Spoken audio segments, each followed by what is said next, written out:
on from the previous video because I accidentally deleted us, guys. Sorry. But anyway, the spirit of the military man, he looks like an officer or soldier, or even perhaps a Civil War officer from America. It's the great coat that I'm curious about. It definitely looks like a military uniform of some kind. But he's standing there with his hand sort of on his thigh like this, and he's looking straight at the camera, almost like, you know, I'm here, look at me. And he's a miniature version. So, you know, you could argue he's Fae, but what makes me think that he's not Fae, that he's a human spirit, is he's dressed in human kind of clothing, and his face is definitely coloured in as if he was, you know, a person with human form. So I found that very interesting. There was a spirit standing beside him that looked less human, but I couldn't quite make that out. But anyway, I took the photos, I posted them up on Facebook, and I'm looking forward to what any of my more, let me just say, my more magical friends, my more paranormal, magical out there friends, see what they see. They might see faces that Jared and I hadn't noticed yet. You know, they might pick up something else. Some of it is definitely pareidolia, but as Jared pointed out to me, even the faces in the bar that look like definite faces, he said sometimes spirits, you know, make themselves visible in the ordinary looking shapes, you know, which I do believe. But what was so surprising was we don't usually get that sort of thing in our photos. So very lovely, and I'm very chuffed about it for some reason. I feel like it's a kind of a blessing, even though the day ended up quite awful, you know.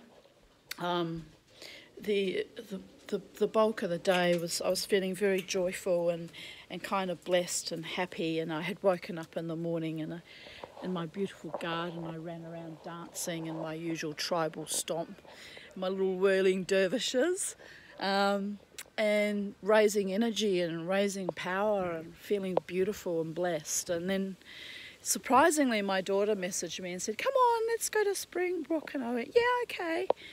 So anyway, we did have a nice time. The only thing was I wasn't feeling very well throughout the day. I had terrible tummy issues and feeling quite icky, and a fair bit of car sickness too, which is unpleasant. And so that kind of marred the day a bit. And so my daughter, who's very passionate about wildcrafting and had the wildcraft book with her, said I needed to eat go to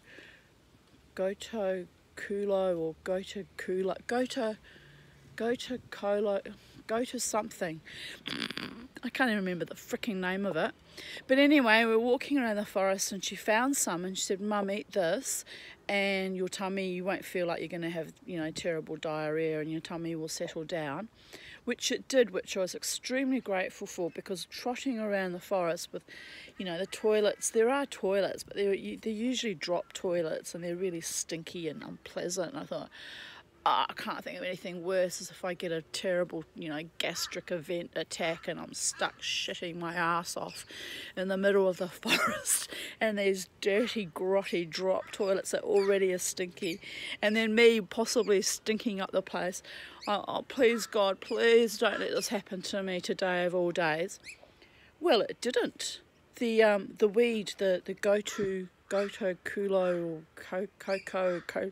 Anyway, it worked. It seemed to settle me down. I had to take a few leaves before it worked completely, but it did settle me down. So I was really, you know, I was really impressed and delighted and pleased with that. I didn't want to get sick when we were so far away from home and, you know, trotting around the bush.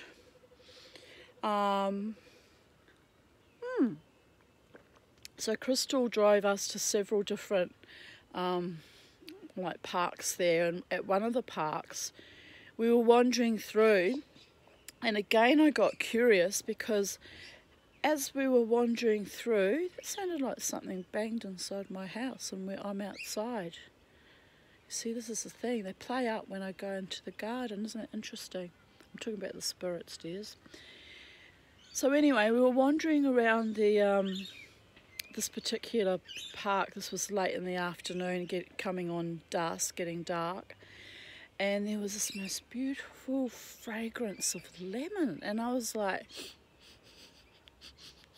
so I went walking around trying to find where the source of this beautiful fragrance was, and couldn't find it for quite a long time. Jared went walking along looking for it too, and Crystal went looking, and she found an interesting stick, and she pointed out this red looking weird mushroom or fungi called I don't know, but it's red and it looked quite almost like a sci-fi creature coming out of the ground, but we looked for more. We could only see the one. I can't remember the name, but it was very cool, very cool. I was very happy to see that. And I'm still sniffing like a dog with my nose, which is usually stuffed most of the time, so it was amazing. I could smell the lemon. And off we went, searching around, and they said, "What are you looking for?" I said, "I'm looking for the lemony smell." And Crystal says, "Oh, I think it's lemon myrtle." And I said, "I can't see a myrtle tree." But I said, "There's a definite smell of lemon, but where it is, I've lost it now. I've lost the scent." I said, "But it was really strong when we walked through." So the three of us sort of aimlessly wandered around, and then on the way, sort of walking back towards the car, starting to walk back, we found the source of the smell, and it was a gum tree. And so Jared did his plant identification thing on his phone, and it was a lemon-scented gum. And the leaves were quite large and quite coarse, but they were so potently smelling of lemon. It was delightful. Anyway, when Jared Googled it and looked at it, it's the actual tree that they make the citronella oil from to stave off mosquitoes. How awesome was that? So I took a large leaf and a baby leaf and a little gum nut, because I thought it'd be nice to have a seed of it, although the land I'm on, I don't really have room here for a massive big gum tree. But I've got a seed. I'll think about starting it off, and then I'll maybe guerrilla garden it somewhere in the forest behind me, because I think it'd be lovely to have a citronella tree growing in the forest. I didn't say that out loud. It's probably illegal to guerrilla garden in forests. I don't know. But a little birdie might just drop it one day. Oops. Anyway, if it's the wrong habitat, it won't thrive anyway, so it's not really a problem. It's Australian native because it came from a forest, so you know, I can't see it doing any harm. But anyway, that was the idea. It was tiny, tiny little gum nut. It's probably not big enough to be fertilised anyway. So, where was I going with that? So yes, I was quite pleased about our day out, having our lovely day, and we got to see Wollomben.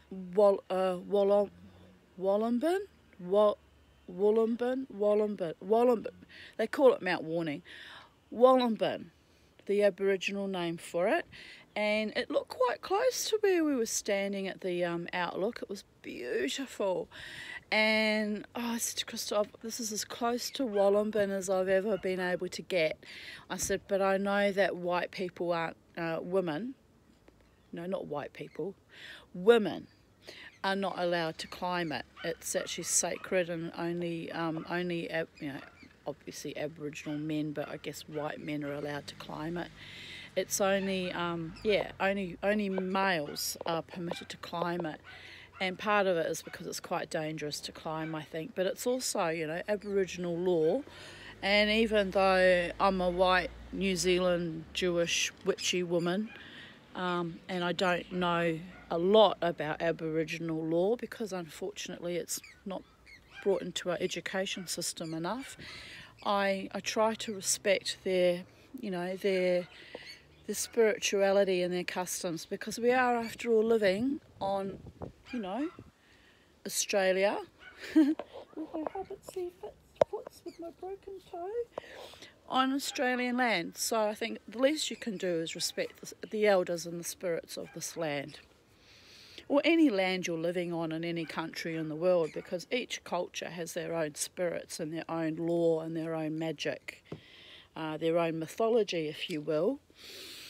And I'm very passionate about, you know, bringing back the respect for Mother Earth and her other, let me just say, interdimensional creatures that live on the earth too, that require us to all live in harmony and peace with respect for the earth, including my little birdie down there. Charlie! Say hello, Charlie. No, she's busy. So anyway, last night we came home and there was a terrible fight. I won't go into that, as I said in video number 1, which was totally unnecessary, but shit happens. But there was also a active manifestation, because while we were eating dinner together, this was at like 9 o'clock at night, I kept trotting Bobo out to go to the toilet because he'd been locked up for 8 hours, and I thought that was extremely cruel, and I was getting very upset about it. So when we got home, I sort of made sure he went to the toilet a lot, because I don't want him to get any blockages or have his organs shut down. You know, I'd be just devastated if something happened to him. So anyway, I took him out and I said, you must do a little poo, Bobo, you must. And he hadn't pooed yet, and I would have thought after being locked up all day that it'd be busting to have it, you know, a poo, but for some reason he was still holding on. So anyway, I took him out and walked him around the backyard enough so that he could relax and release. We must all relax and release. Anywho, while I was doing that with the Muttley, Jared had his iPhone sitting on, you know, the empty burger box in front of him, and something unseen lifted it up and gently put it down on the table with a light thump and sort of slid it across the table and went clink. So they kind of freaked out. And when I came in, not freaked out in a bad way because we're used to it, but when I came back inside, they said, "You've got activity tonight and this just happened." And I said, "Oh well," I said, "you know, they can go back to their original source. They're not allowed in my house, and, you know, fuck off basically, because I don't allow, you know, entities into my house that I haven't welcomed in or invited in." So there is that. So I was a bit perturbed, a little bit, because because there was the ensuing fight that had happened, or I can't remember if we'd already had the fight, if it was about to happen. But anyway, it was all very high emotion and weird, and honestly, it's such a shame when you had such a lovely day that you come home and there's that behaviour. But toxicity, I have a long family history of toxicity, which is why I live on my own. It's safer for me that way. But look, who can be unhappy on this absolutely fabulous day? Look at it all. Just look at it all. Look. So anyway, just wanted to share that with you about the fairies and the beautiful day we had in spite of our little spats. And yes, my little hauntings in the house, well, can't really do too much about that unless it escalates out of control, and then I'll have to hire an exorcist. But at the moment, I don't think that's really necessary. And yes, I'm about to take my little doggy for a walk. Look at his face. Oh my God, did you hear me say we're going to go for a walk? Oh, buddy. Oh. Do you think that after you've been cooped up all day yesterday that you deserve a walkies? You do. Charlie would like one. Here comes Charlie. Let's go for walkies, Charlie. Come on. Mama's got to take her big fat hobbit's feet. And we're going to go for a little walkies. A little walkies. Right, wait a minute. I've got to finish my tea. So on that note, Hello, goodbye. I love you. Blessings from sacred space. Take care. And to my Jewish friends and family and followers or associates, or I don't know what you'd call some of my Jewish peoples. The Jew crew, I usually say sort of a little bit sardonically. Happy New Year, Lashana Tova Tikatovu Umitucha. May you be blessed with a year of peace, shalom, with a year of joy and shalom, with a year of prosperity and comfort and ease and shalom, and with true authentic love and relationships that are beneficial and benevolent and supportive and soul nourishing and respectful and caring. And may some of us who are a little bit, on our own and celibate, have a year that attracts in love of a wholesome, tender, romantic, passionate kind that is truly ours. Ours alone, not to be shared with the, general population, because ooh. May this year sweep out the COVID paradigm completely and bring good health and happiness to all that resides on this earth, and may the stress and the trauma and the tension be lifted from our heads, shoulders, psyches and guts, because it's not good for your gut when you live under chronic stress. Trust me, I know. May this year bring people together in harmony and kindness and respect, and may we start to show reverence for our earth and all other living creatures, and of course the interdimensional unseen ones that share the space with us or come to visit occasionally.